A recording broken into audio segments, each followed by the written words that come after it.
right, how we looking, JD? Looking good. All right, it's Pete Koch here with JD Maarleveld, my old teammate, University of Maryland, All-American tackle and veteran of the NFL. How many seasons? 3. 3 seasons. All right, it's Pete Koch breaking it down. We'll be right back.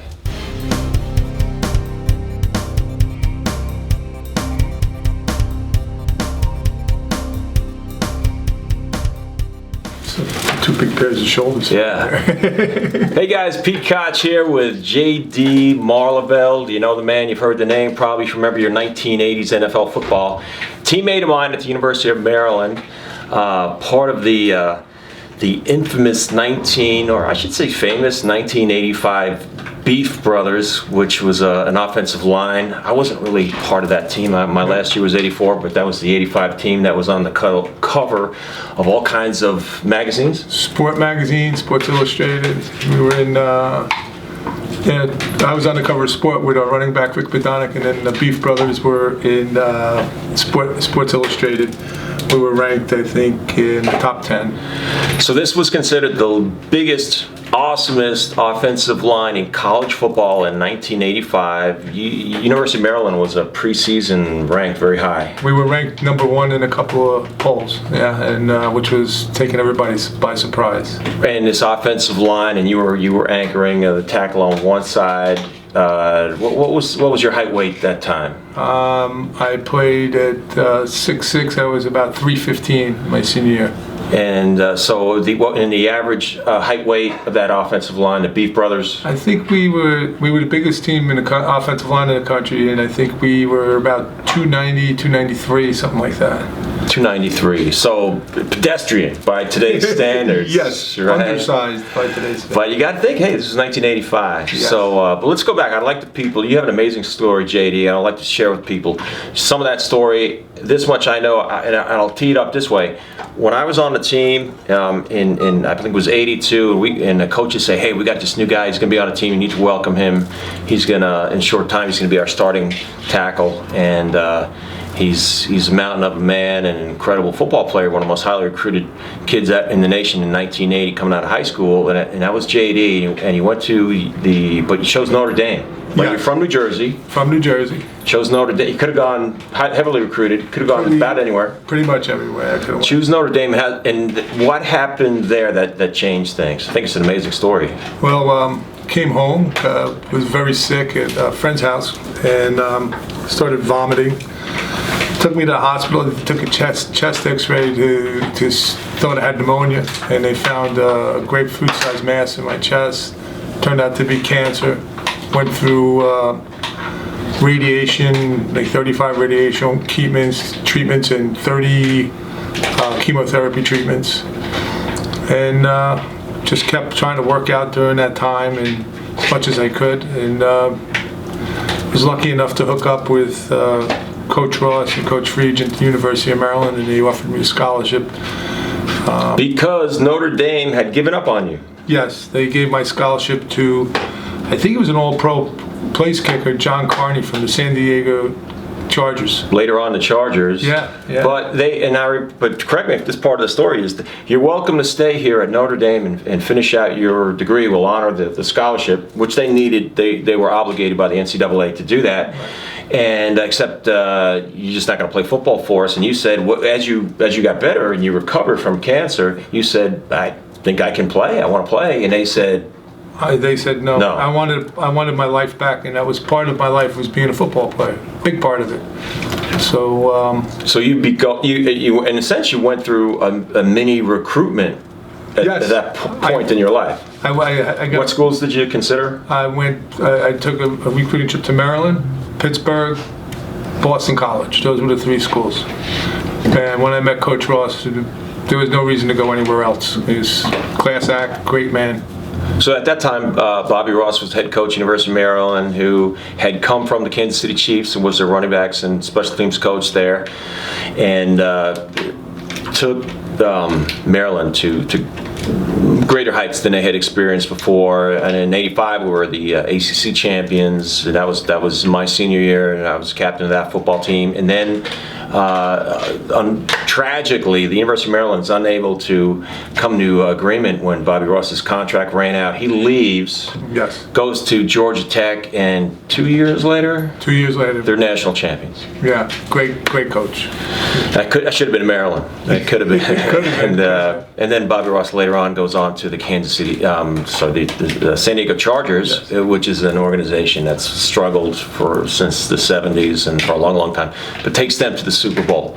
So they're AFC champions, takes them to the Super Bowl. From there, he coaches with the Detroit Lions, and due to health concerns later on in his career, he retired. But he's a special coach and had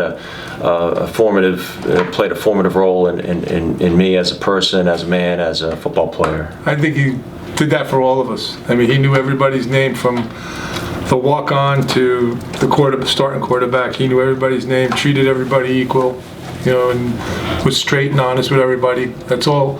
As a father, that's all I can ask of a coach if he was coaching my son. Speaking of which, JD, what's your advice? I get folks that watch this show that have athletes or are connected to either their children or relatives that are developing, particularly young athletes. Someone like you that had great success and made it all the way to the NFL. What do you think are some of the lessons that you could impart? Maybe some of the wisdom of Bobby Ross and some of the coaches that impacted you. What are some of the thoughts that took you to the top? Well, you just do the right thing. I mean, he was always about picking up for your player next to you and making sure that everybody was on the same page and being prepared for the game mentally and physically, and just being a team. It's the most important part of any winning team. If you watch football and the teams that stick close together, and we were very close knit team, they win. They win because they care about one another. That's wisdom. I mean, I feel the same thing. Bobby Ross had a unique ability to take a group of 100 individuals and turn them into a tightly knit, cohesive team. He did that through the lessons that he taught us daily. He had very, very high expectations for us. I thought that his practices were very, very challenging, but I also thought that they were fair. Yes. As opposed to, a subject that we were talking about earlier today, is that the practices, just making practices hard for the sake of hard doesn't do anybody any good, right? No, because there's no learning. I mean, you're just beating people up for no reason. Your technique has to be there. You have to know where you're stepping. You have to know where your head placement is, hand placement, everything. It's all part of it. So just to go out there and beat each other up, it makes no sense. It does nothing for anybody. After your senior season, and that went pretty well, including a bowl victory. Yes, my junior year we beat Tennessee in the Sun Bowl, and then we were supposed to go to Hawaii to play Notre Dame, but at the time the athletic director changed it up on us, and we played in the famous Cherry Bowl in Detroit. And we beat Syracuse pretty bad in that game.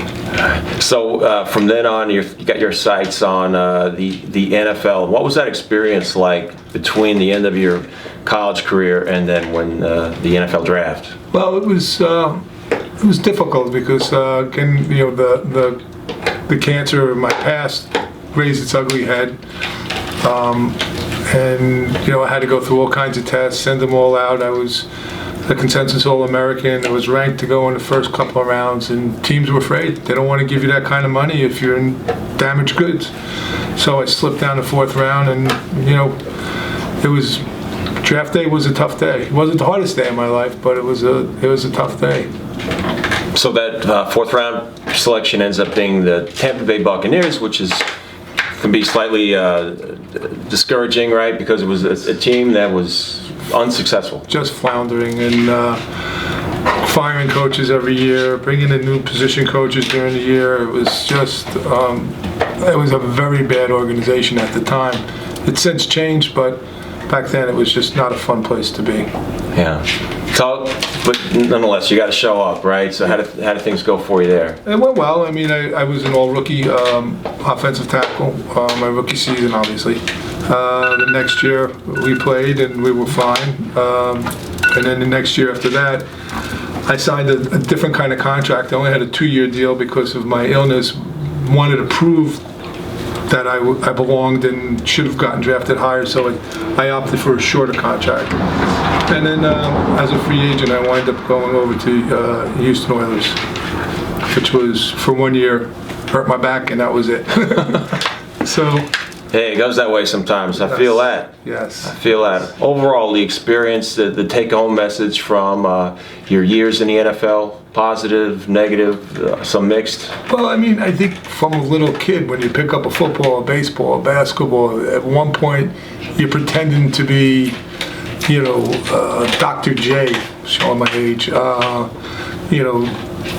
Anthony Munoz, you're pretending to be these great players, and I think it's a dream, and I got to live it, short, but I got to live it, and it was all around a great experience. If I had to do it again, I wouldn't change it.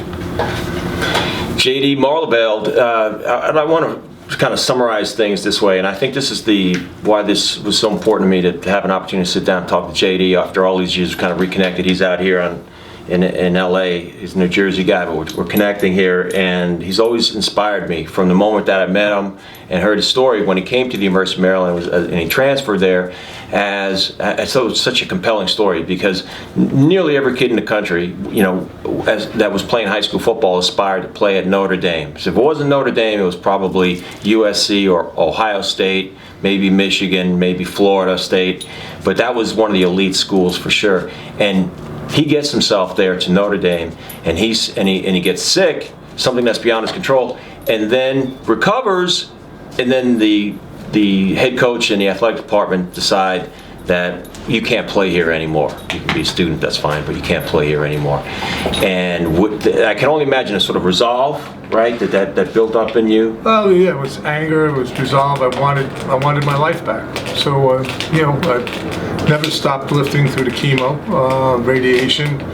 I would get my chemo on a Monday and, be sick all night, and the next morning, and then Tuesday night I'd go work out. Wednesday I'd go work out. Thursday, try to get in as much as I could because I wanted that gold ring like everybody else does. Yeah. When they play sports. So, and I was fortunate to reach it.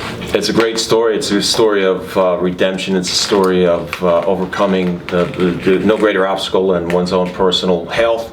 And I appreciate you sitting down here with JD. If folks want to get a hold of JD, it's up to you. I just thrown this on you. And is there any particular way that maybe somebody who has got some adversity in their lives that might be able to relate to a retired athlete like JD? Is there a way that people can get a hold of you? You could email me at jd@harvardmaint.com. HARVARDMAINT. And I'll put that underneath right there, or social media or anything like that. That might be. Well, I'm on Facebook. Facebook, JD Maarleveld, and I'll put that up here too. So if you like this interview, go ahead and hit the subscribe button. Share this with your friends. We appreciate that. I like to talk to my audience with compelling stories. I mean, I'm always looking. JD's an easy one. I mean, he's a man I've known about 30 years now, and his story is compelling. It's timeless, and he came out on top. Your health today? I'm good. Good to go? Yeah. Look at him. Looks like he could play anytime soon. Anybody need a backup guard in the NFL? Maybe not. I'll carry the water on the field. I don't care. All right. Thanks for the time, JD. Thank you, Pete. Yes. Always a pleasure to see you, my friend. My pleasure. Thank you. It's Pete Koch breaking it down. We'll see you next time. Take care.